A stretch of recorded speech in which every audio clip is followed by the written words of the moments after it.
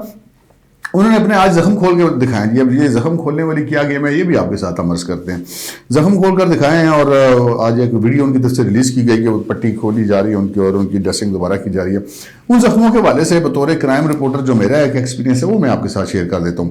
یہ زخم کسی بھی طرف سے 3 زخم دکھائیں گے جی, کسی بھی طرف سے یہ گولی کے زخم نہیں ہیں. گولی کے زخم کی نشانی ہوتی ہے کہ 30 بور کی گولی لگی ہوئی ہے 9mm کی, جیسے کہ کلیم ہے کہ 9mm کی فائر ہوئے ہیں. وہ 9mm کی گولی جہاں پہ لگتی ہے وہاں پہ جو ہے وہ جہاں سے وہ انٹر ہوتی ہے اس جگہ پہ وہ کالا نشان بناتی ہے. آپ کو یہاں پہ کوئی کالا نشان نظر نہیں آ رہا. ان کے تینوں زخموں میں آپ ویڈیو ساتھ چل رہی ہے, آپ دیکھ سکتے ہیں کوئی کالا نشان موجود نہیں ہے. اور دوسری بات ہے کہ گولی جہاں سے انٹر ہوتی ہے اس کی دوسری سائڈ سے ایگزٹ بھی ہوتی ہے, تو ایگزٹ والا کوئی زخم موجود نہیں ہے. وہ آگے سے اگر اتنا سوراخ ہے تو ایگزٹ جہاں پہ ہوگی تو وہاں سے 1.5-2-2.5 انچ کا سوراخ ہو جاتا ہے.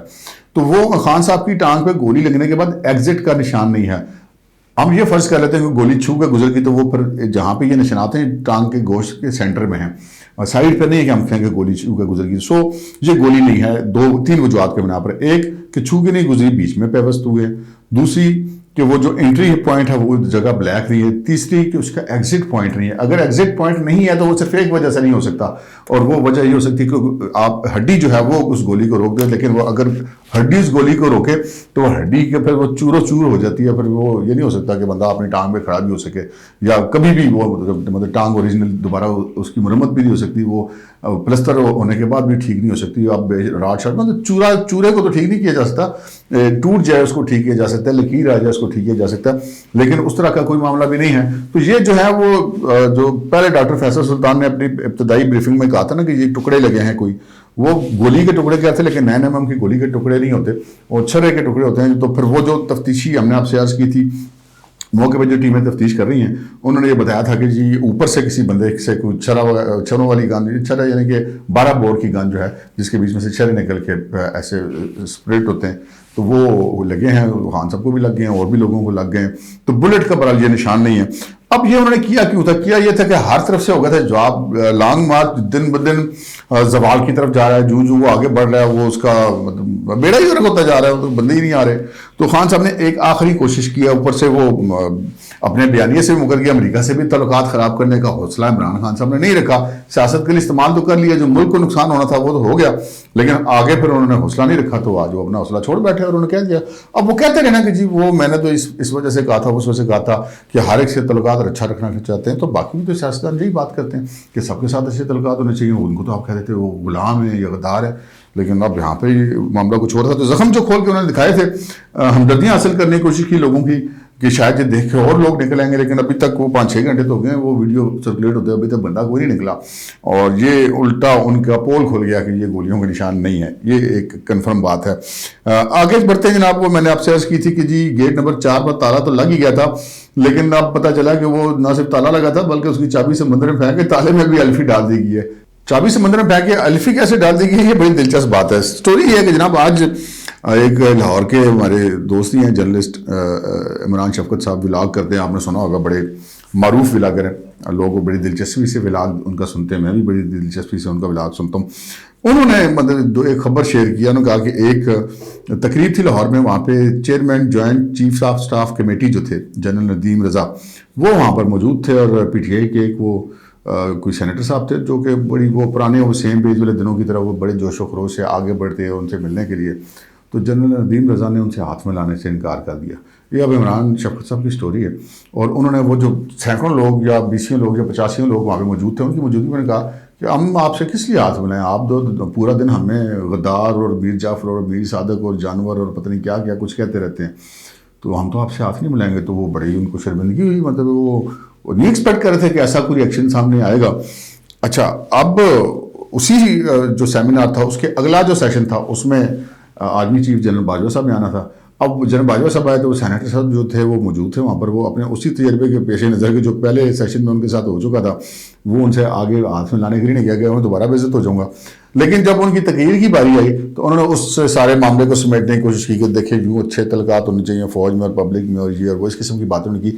باجوہ صاحب کو ایک قسم کا ان کا رنج راضی کرنے کی کوشش کی. اب وہاں پہ ہوا یہ کہ جب باجوہ صاحب کی تقریر ہوئی تو پتہ چلا کہ باجوہ صاحب نے بھی یہی بات کر دی کہ جناب یہاں پر آپ یہ تقریریں کر رہے ہیں اور آپ کبھی پبلک کے جلسوں میں کھڑے ہو کے، کبھی کالجوں یونیورسٹیوں میں ہی کھڑے ہو کر آپ کا لیڈر جو نہیں ہے وہ ہماری جنریشنز کو ہمارے خلاف کر رہا ہے اور آپ یہاں پہ اس طرح کی باتیں کر رہے ہیں. تو وہ ایک جناب بڑا کلیئر کٹ میسج چلا گیا. آرمی چیف ہو، چیئرمین ہو، کوئی آنے والا چیف ہو، کوئی آنے والا چیئرمین ہو، خان صاحب کے اوپر لگ گیا کاٹا.